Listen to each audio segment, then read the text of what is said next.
Bonjour à toutes et à tous, mon nom est François Parlant et aujourd'hui je vous explique comment faire une mesure dans un tableau croisé dynamique de Excel et surtout à quoi ça sert, comment cela fonctionne. C'est parti! Dans cette entreprise, nous avons pour chacune des dates le nombre d'heures que le consultant dit avoir passé sur tel contrat. Nous avons également dans un deuxième tableau, pour chaque consultant et pour chaque contrat, à quel taux horaire il a été vendu au client.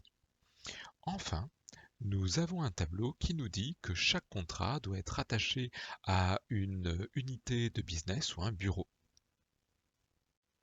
Pour que tout ceci fonctionne, vous avez bien sûr besoin d'avoir une colonne commune entre les heures et les taux.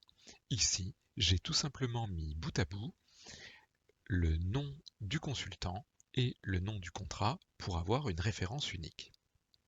Dans mon tableau croisé dynamique, j'aimerais bien avoir ici une mesure qui soit la multiplication du nombre d'heures par le taux. Je fais donc un clic droit sur la feuille des temps et je fais ajouter une mesure. Et je vais zoomer un petit peu pour que vous y voyez mieux. Je vais commencer par donner un nom à cette mesure et je vais l'appeler facturation.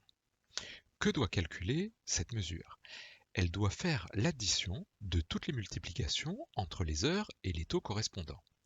Si je veux faire une addition, je vais prendre la somme X qui fait l'addition ligne par ligne dans toute une table. J'ai besoin de lui dire sur quelle table faire cette addition. Ici, nous le ferons tout simplement sur la table des temps.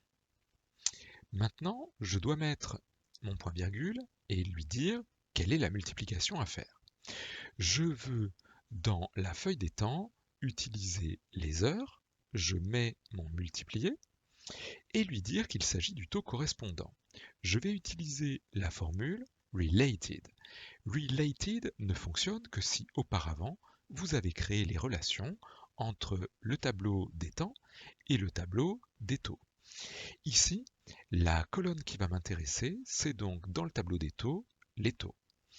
Vous pouvez maintenant fermer vos deux parenthèses et si vous avez envie, n'hésitez pas, vérifiez la formule DAX. Cliquez sur OK. Un nouveau champ est bien apparu dans le tableau des temps, c'est votre mesure facturation que vous pouvez mettre en valeur pour avoir le total des montants à facturer.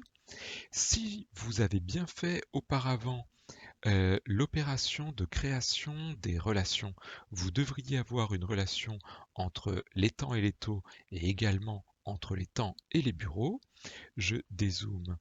Nous allons regarder cela. Si cela a bien été fait, vous devriez pouvoir tout simplement prendre les bureaux ici et pouvoir faire un petit graphique avec la représentation de vos données, la facturation par bureau. J'espère que cette introduction aux formules DAX vous aura plu. À très bientôt, au revoir.